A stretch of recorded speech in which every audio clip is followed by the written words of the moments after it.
हाय, hello, नमस्कार मित्रांनो. मी विजय आणि आपण पाहताय आपलं बोल की भावा हे मराठमोळं YouTube चॅनेल. सो चॅनेलवरती नवीन असाल, पहिल्यांदा व्हिडिओ पाहत असाल तर चॅनेल आपल्याला लागली सबस्क्राईब करून टाका. जेणेकरून मी ज्या पण काही व्हिडिओ पाठवेल त्या नोटिफिकेशनच्या माध्यमातून तुमच्यापर्यंत पोहोचतील आणि तुम्ही एकूणच साऱ्या व्हिडिओचा खूप सारा आनंद घेत मित्रांनो, हल्ली सोशल मीडियाचा जमाना आहे. सोशल मीडिया म्हटलं की त्याच्यामध्ये विशेषतः सगळ्यात टॉपला येतं ते म्हणजे Instagram.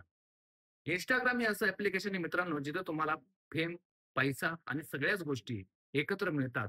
त्या ॲप्सचं नाव आहे Instagram. या Instagramवरती वेगवेगळे ट्रेंड येत असतात. वेगवेगळी लोकं येत असतात आणि वेगवेगळ्या पद्धतीनं ती फेमस सुद्धा होत असतात.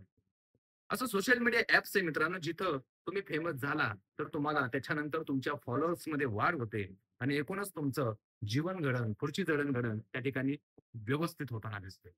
तर मित्रांनो, सांगण्याची गोष्ट एकच आहे, की ज्या पद्धतीनं आता सोशल मीडियावरती एक व्यक्ती ट्रेंडमध्ये आहे आणि ती खूप फेम सुद्धा त्या व्यक्तीला मिळालेला आहे आणि तो खूप फेमस सुद्धा व्यक्ती झालेली आहे.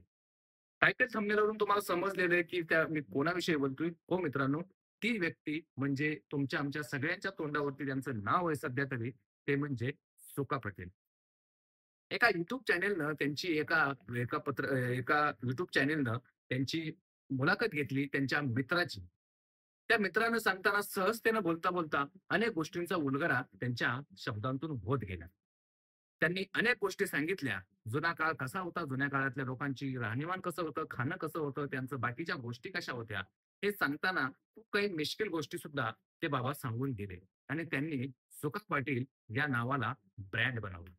सुका पाटील त्याच्यानंतर पुढे आले आणि सुका पाटलांनी आपली खरी गोष्ट लोकांसमोर मांडायला सुरुवात केली.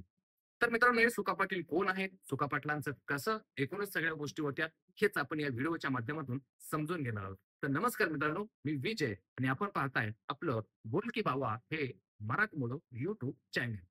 तर मित्रांनो, सुका पाटील यांनी खरंच 35 भाकरी खाल्ल्या होत्या का? याचा अनुमान अंदाज आपण या ठिकाणी लावणार आहोत. किंवा अनेकांना प्रश्न देखील पडलेला आहे, की खरंच 35 भाकऱ्यांचं जे काही बजेट होतं, ते सुका पाटलांचं होतं का? ज्या बाबांनी मुलाखतीमध्ये सांगताना सांगितलं होतं, की ते 1000 कडब्याची पेंडी एका दिवसात बांधायची.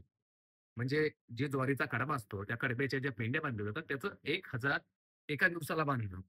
त्याच्यानंतर त्यांचं खाण्याचा जर विचार केला, तर ते 35 भाकरी पूर्ण दिवसात खात होते, असं त्यांचं म्हणणं होतं. त्याचबरोबर ते पाणी पीत नसायचे, तर दूधच पीत असायचे.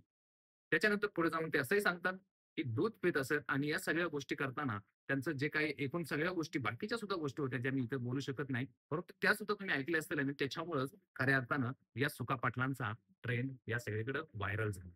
आणि ज्यावेळेस सुका पाटलांना या गोष्टींची माहिती विचारण्यात आली, त्यावेळेस त्यांनी सांगितलं, की त्यांच्या मित्राने जे सांगितलेलं आहे, ते 100% खरं आहे. माझं खाद्य तितकं होतं, कारण मला काम देखील तितकंच त्यावेळेस करायला लागायचं.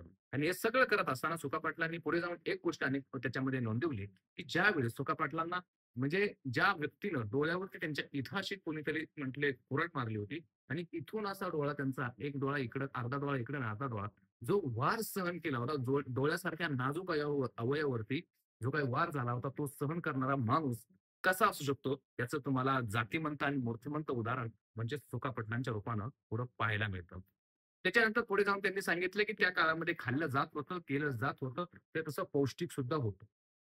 अरे त्यांनी एका वाफ्यातल्या शेंगा खायचे, 35 मक्याची कणसं खायचे. ह्या गोष्टी होत्या. कारण तसं ते सकस आहार होता.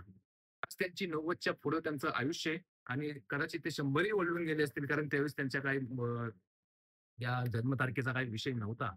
पण खरंच सुका पाटलांचं इतकं खाणं आणि आजच्या पिढीची अर्धी भाकरी न जाणं, हे खरंच कंपॅरिझन करण्यासारखी गोष्ट आहे. कारण आता फास्ट फूडच्या जमान्यामध्ये आपण जेवण कमी आणि बाहेरचं जास्त खातो. आणि त्यात तो काळ असा होता, त्यावेळेस जेवणच जेवलं जायचं. बाकी बाहेरचा कुठलाही लाड त्यांच्या वेळेस नव्हता किंवा बाहेर कुठल्याही प्रकारे फास्ट फूड अवेलेबल नव्हतं किंवा ती लोकं खात देखील नव्हती. जे काय असेल ते जेवण, जेवण आणि जेवण याच्या पलीकडे त्यांना आयुष्य नव्हतं. त्यांना माहीत नव्हतं. बाहेरचा चहा पिणं, बाहेरचं जेवण जेवणं, बाहेरचं फास्ट फूड खाणं, बाकीचे जे काही छोट्या-मोठ्या त्या कुठल्याही गोष्टी सुका पाटलांनी आयुष्यात न खाल्ल्यामुळं त्यांना 35 भाकरी हा त्यांच्यासाठी अत्यंत व्यवस्थित दिनक्रम होता. खरं तर छत्रपती संभाजी महाराजांच्या काळात सुद्धा अनेक अनेक लोकं आणि जेवण जेवत होते. तोच काळ, त्याच्यानंतरचा काळ आणि या सुका पाटलांचा काळ हा खरंच सुखाचा काळ होता, असं म्हणायला काही हरकत नसावी. मित्रांनो, व्हिडिओ समजला असेल, व्हिडिओ आवडला असेल, तर नक्की चॅनल आपलं सबस्क्राईब करा आणि असेच माहितीपूर्ण व्हिडिओ पाहण्यासाठी आपल्या चॅनलला नक्की फॉलो करा. धन्यवाद मित्रांनो. जय हिंद, जय महाराष्ट्र.